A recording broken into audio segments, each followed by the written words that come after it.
নমস্কার বন্ধুরা, মৈত্রী রান্নাঘরে আপনাদের স্বাগত। তো আজকে একটা রেসিপি করছি বাড়িতে, তো সেটা আপনাদের সঙ্গে শেয়ার করবো। আমার চ্যানেল শেয়ার করা হয়নি, তাই আমি শেয়ার করবো। তো দেখতে থাকুন কি করছি। তো আজকে আমি বানিয়ে দেখাবো সিমুই পায়েস। তো আমি যেভাবে বানাই, তো সবাই তো বানান, তো আমি যেভাবে বানাই সেটাই আপনাদের সঙ্গে শেয়ার করব।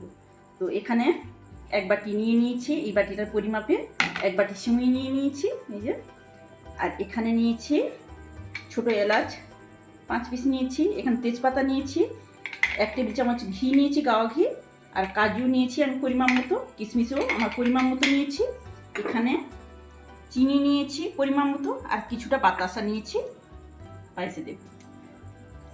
তো পায়েস মানে দুধ, তো আমি এখানে 2 লিটার দুধ একটু ঘন করে নিয়েছি, 1.5 লিটার করে নিয়েছি। তো দুধটা তো গরম আছে, আগে আমি সিমুইটা ভেজে নিই। আর একটা কড়াই চাপিয়ে দিয়েছি, কড়াইয়ের মধ্যে কড়াইটা আঁচ জ্বালিয়ে দিয়েছি। তো এবার ঘিটা দিয়ে দিচ্ছি কড়াইয়ের মধ্যে। ঘিটা একটু গরম হয়ে যাক, এবার আমি সিমুইগুলো দিয়ে দিচ্ছি।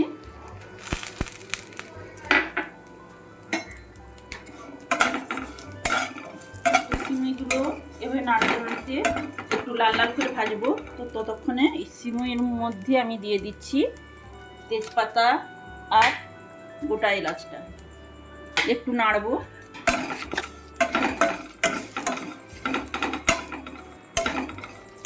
একটু লাল লাল করে ভাজতে হবে সিমুইটাতে।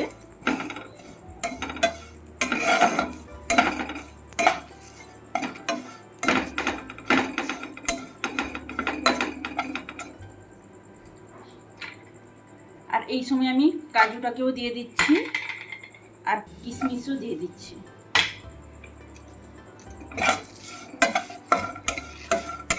সেই একইভাবে আমি নাড়তে থাকবো, একটু সিমুইটাকে লাল লাল করে ভেজে নেব।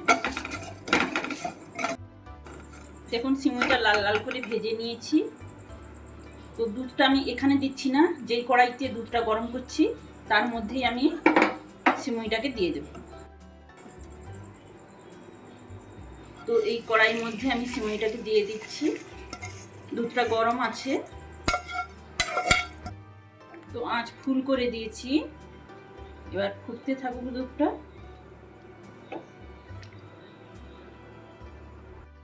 দুধটা আরো ঘন হয়ে এসেছে, দেখুন আঁচটা এখন মিডিয়াম করে দিয়েছি। এইভাবে ফুটতে থাকুক কিছুক্ষণ, 5-7 মিনিট। আর এই সময় আমি ফুটতে ফুটতে বাতাসাগুলো দিয়ে দিচ্ছি আর চিনিটাও দিয়ে দিচ্ছি। চিনি আর বাতাসাটা গরম দুধের মধ্যে পড়তেই একদম গলে জল হয়ে গেছে।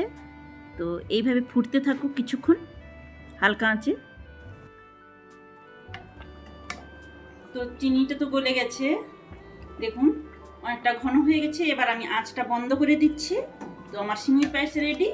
খুব সহজে খুব তাড়াতাড়ি এই সিমুইর পায়েস করা যায়, আর খেতেও দারুণ লাগে। তো দুধটা আমি দুধ দিয়ে খেতে ভালোবাসি, যে কোনো পায়েস দুধের পরিমাণটা বেশি দিই। তো দেখুন পায়েসটা দারুণ লাগছে দেখতে। তো এবার আঁচটা বন্ধ করে দিলাম, আঁচটা বন্ধ করে দিয়েছি, ঠান্ডা হয়ে যাক, তারপর ফিরে আসছি। আমার রেসিপিটা যদি আপনাদের ভালো লেগে থাকে, লাইক শেয়ার কমেন্ট করে পাশে থাকবেন।